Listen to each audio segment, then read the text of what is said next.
Well, ladies and gentlemen, I want to thank you for joining what I expect to be a very special conversation with someone who's a personal hero of mine.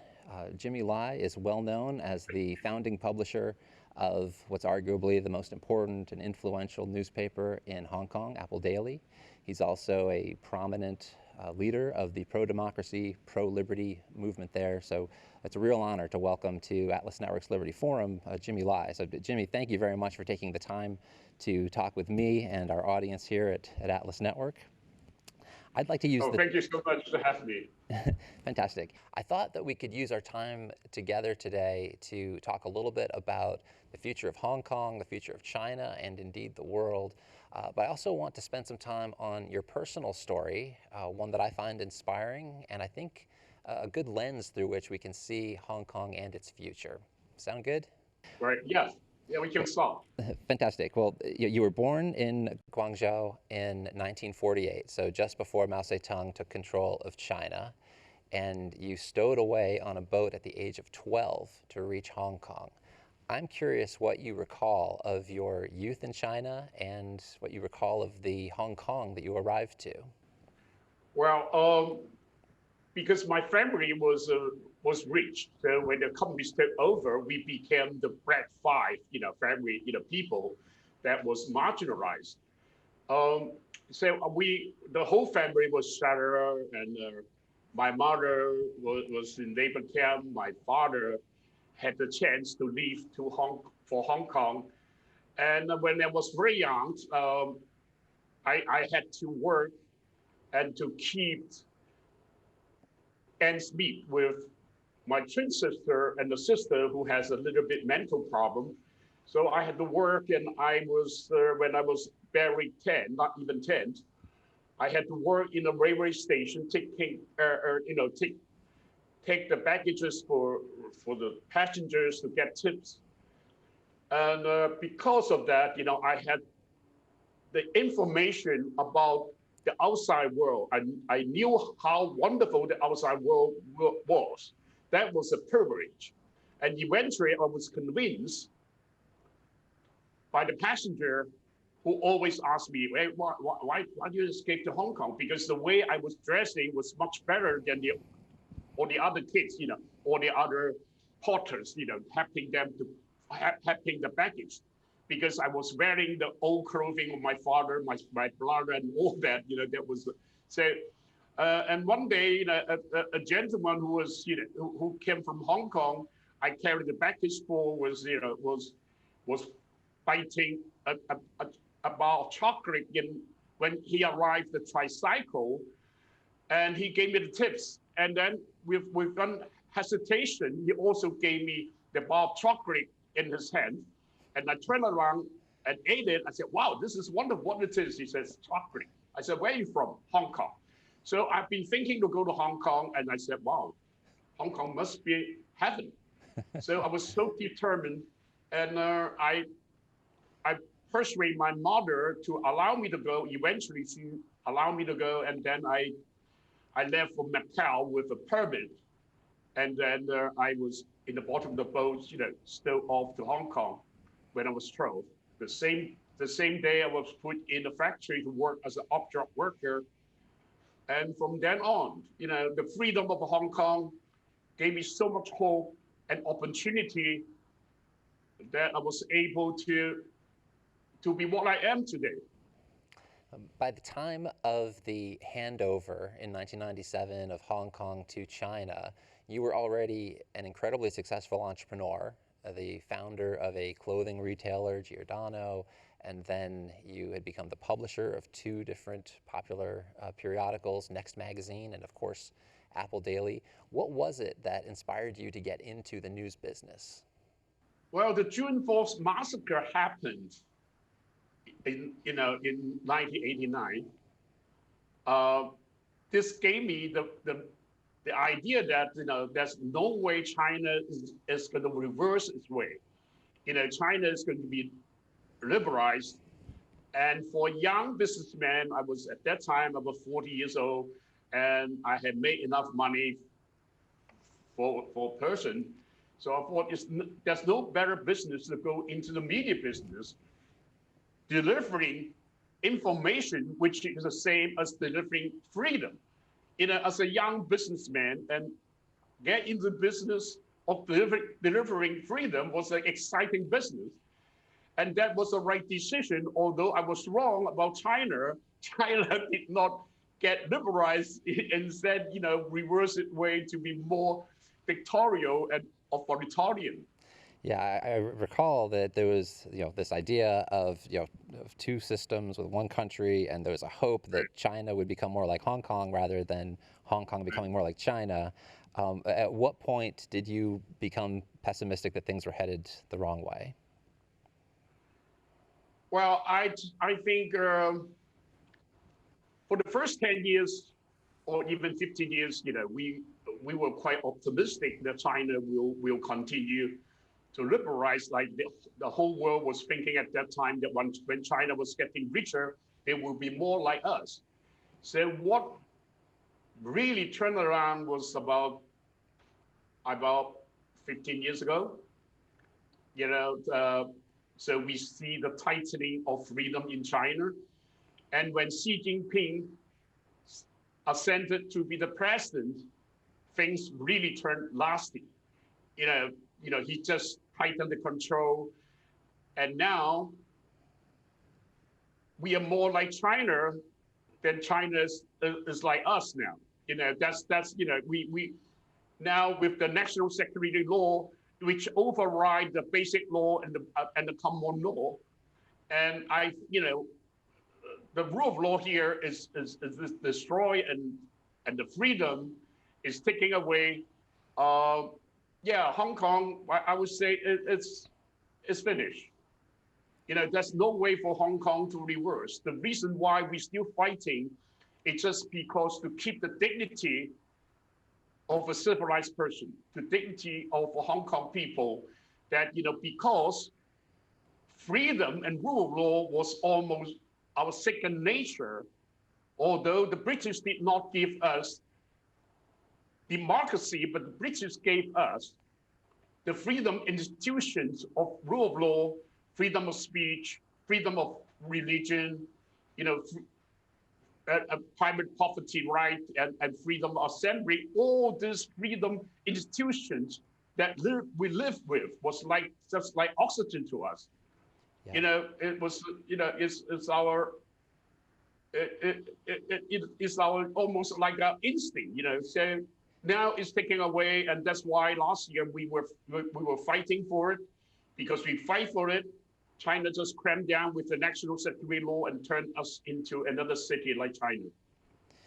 Yeah, very sobering to hear your opinion of where you are today and to think about how this all unfolded. I think back to what you've just said now and what I've read from Apple Daily through the years, and I've always been impressed that your defense of capitalism has often been framed not so much about economic efficiency, but in terms of dignity and morality. I'm sure that our audience at Liberty Forum would be interested in just hearing your answer to why do you consider capitalism a superior system to socialism and other alternative ideologies? Well, I think freedom is very important. Having the freedom, people will be able to try to use their resources to better their life, make free choices and better life, and also give them more contribution to the society. Capitalism works because we have the rule of law, the private property, all this institution underlying it. Without those institutions, capitalism cannot work.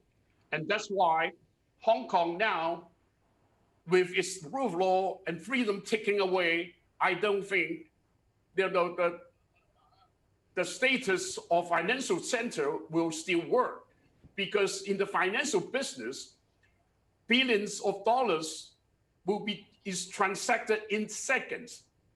Without the mutual trust, this is not possible.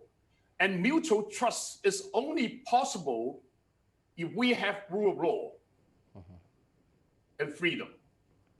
So, the reason Ant Group's IPO is a very good example. 2 days before the offering of stock, it was stopped by the authority in China. it shows to you that there's no rule of law.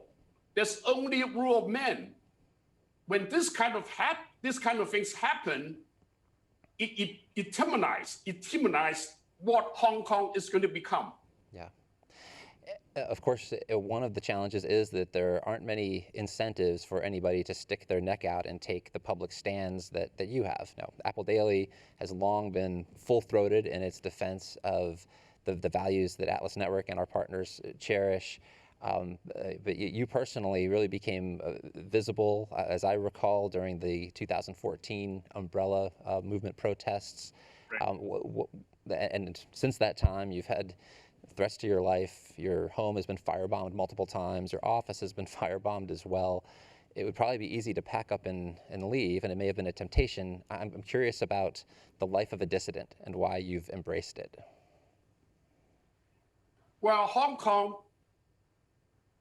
is a place that I really appreciate the freedom, because of its freedom, it's given us all that we have.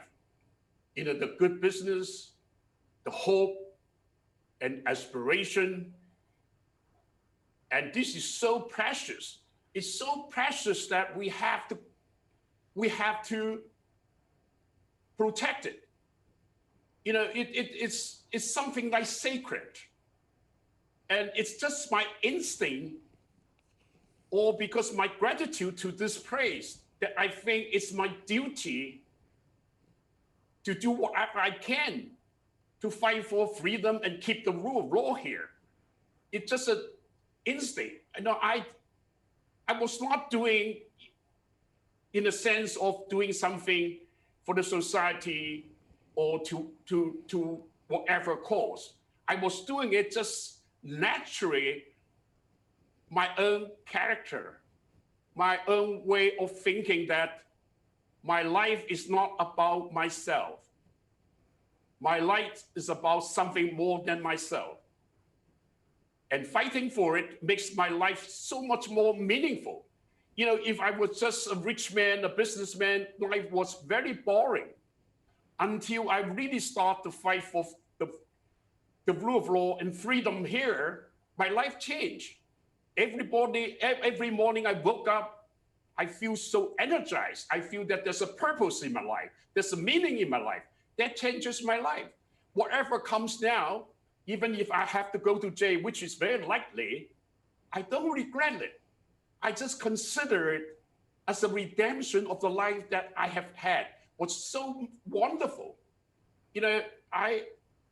I'm prepared for anything.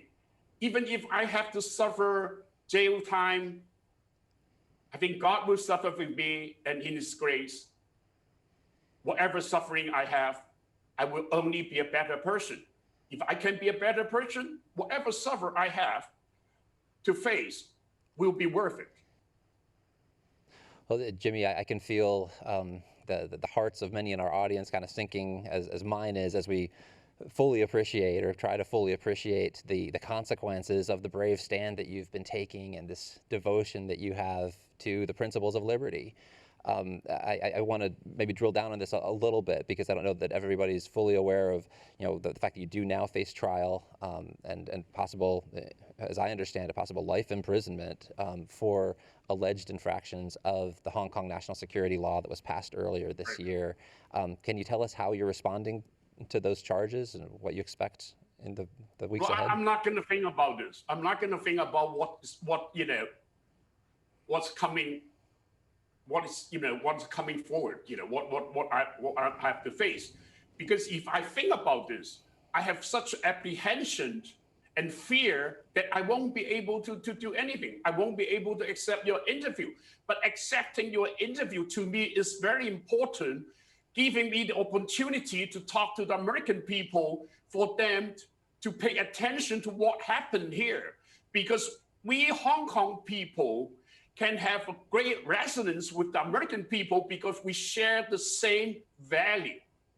That's why, Hong Kong's issue has become the attention of the world, the free world, just because we share the same value. They feel a suffering as a pain in their heart.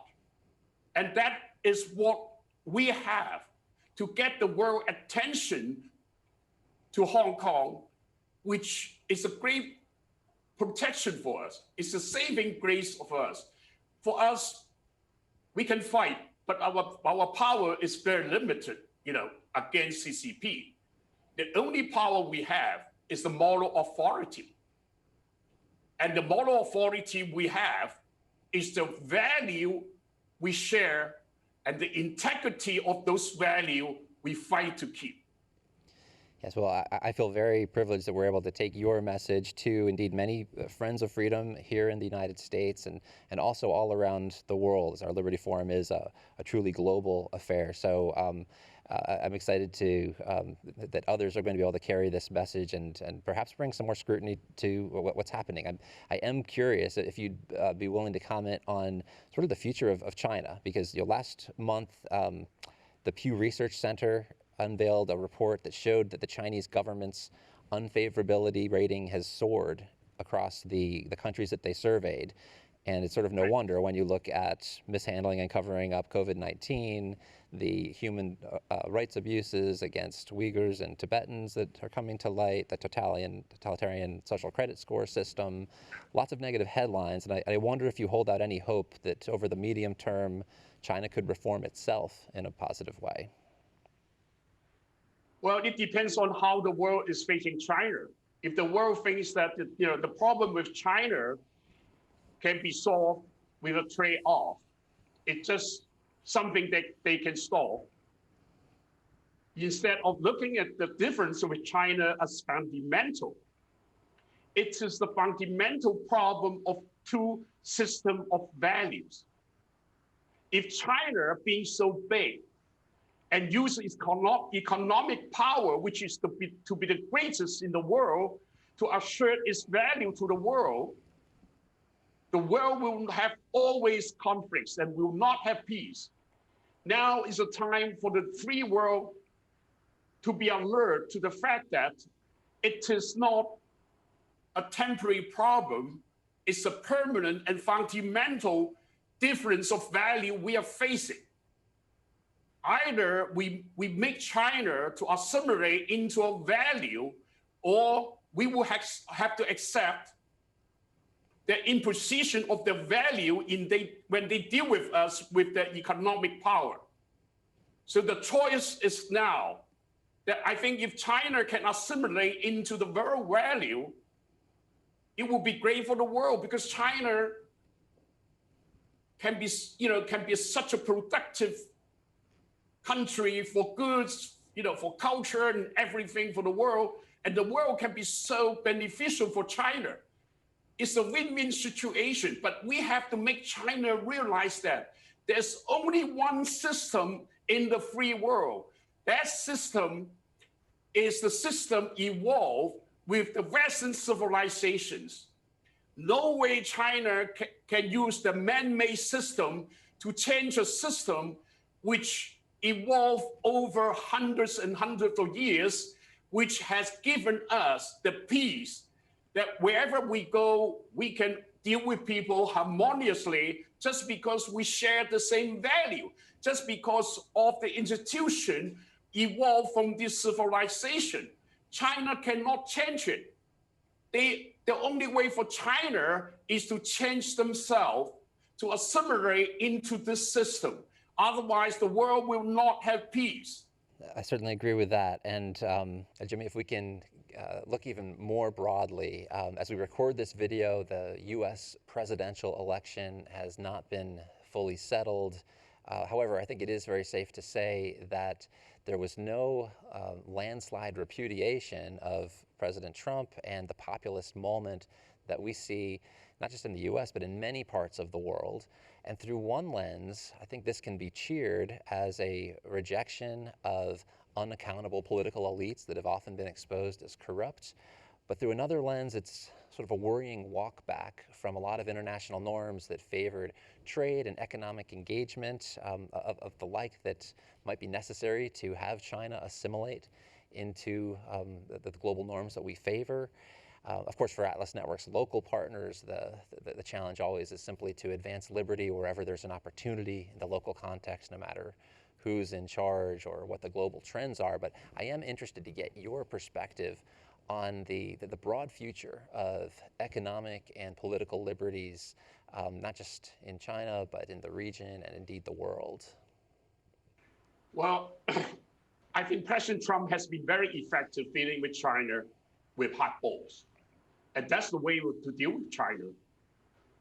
And it looks like he's going to lose. So Biden seems to be more reconciliative, to China. But Biden looks it like a problem he can solve with trade-offs.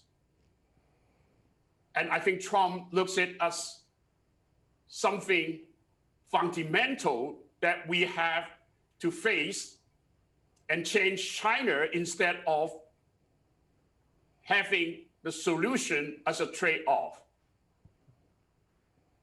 The most worrying thing is Taiwan, I think.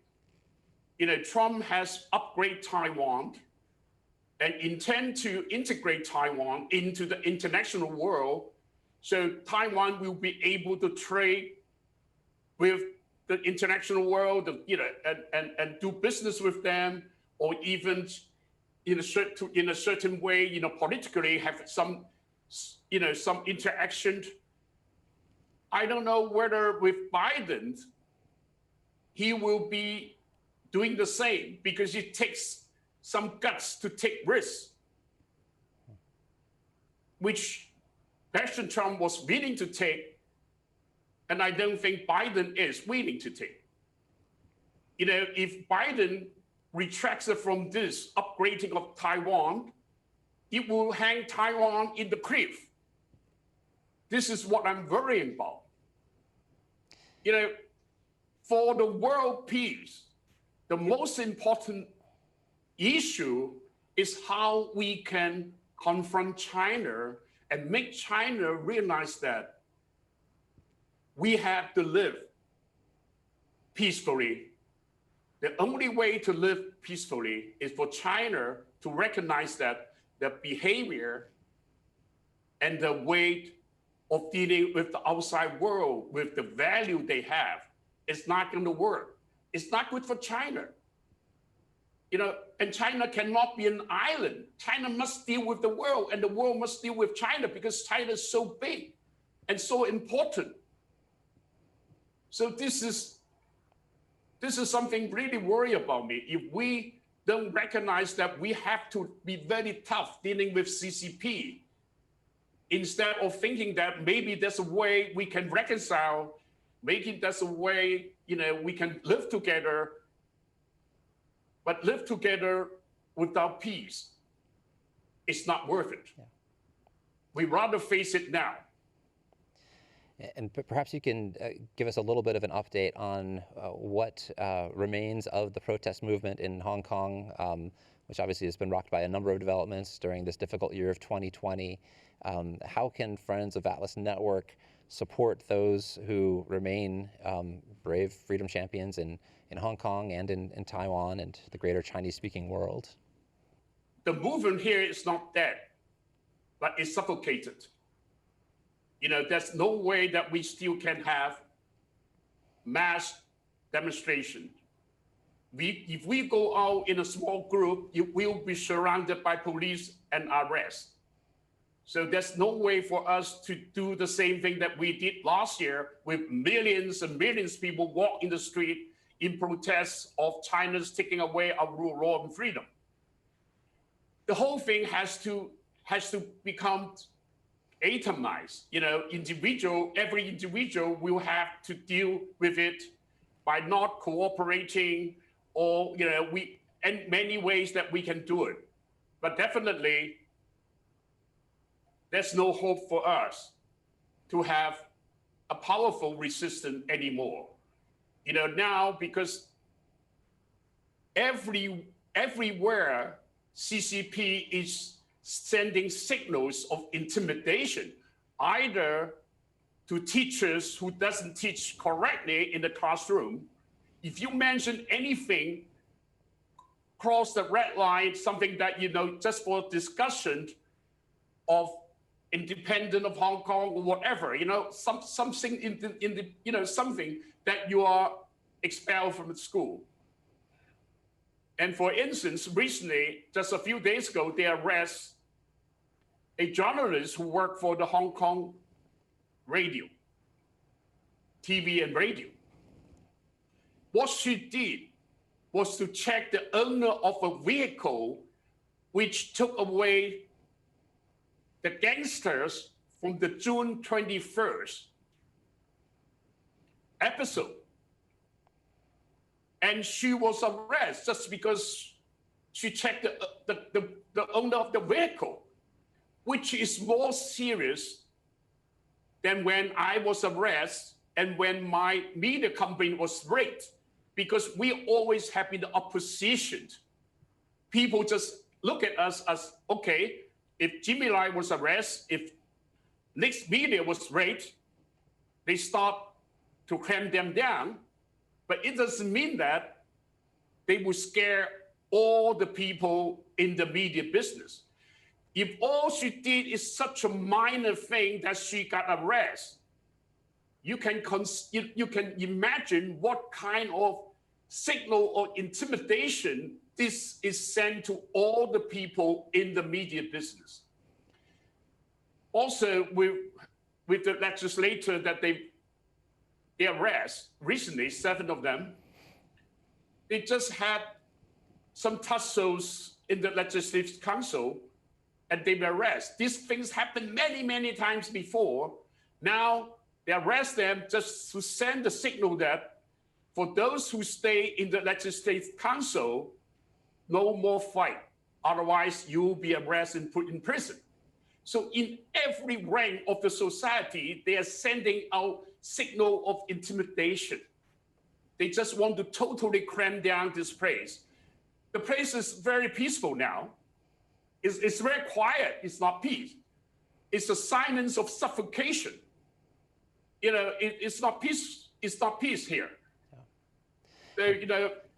And the story that you just told reminds me of what we saw in the mainland with some of Atlas Network's partners, which wound up being closed down. One of them, as I recall, because of an intern that had photocopied newspaper articles about demonstrations in Hong Kong back in 2014, and the Kinkos, or the equivalent of the Kinkos, had that information sent to someone that then was closing down that entire operation. So it is a system of suffocation, and it does make us appreciate, those of us that still live in free or relatively free societies, how much we need to cherish this and protect it. Right. Finally, Jimmy, what do you see as actions that we can take? Is there a message you'd like to send to friends of Atlas Network about how we can be more supportive of the brave freedom champions that do remain in Hong Kong and in Taiwan and the broader Chinese-speaking world?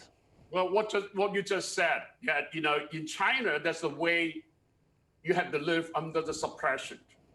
If you appreciate the freedom and the dignity of the human being as Americans, you should appreciate the task in front of you to confront this dictatorial regime, to confront this very conscious value and behavior which is about to assert and impose on us if we are not careful. Well, Jimmy, I just want to say thank you for the example that you've set and the sacrifices that you've made for the cause that we share. And I want to let you know that a lot of us are going to be keeping you in our thoughts and indeed our prayers. Thank you very much for the time with us. Sending blessings your way, my friend. And thank you. Thank you for having me. Thank you, Jimmy. Thank you. And I want to thank our audience also. I hope that you've enjoyed this sobering but I think very important conversation with our friend in Hong Kong, Jimmy Lai.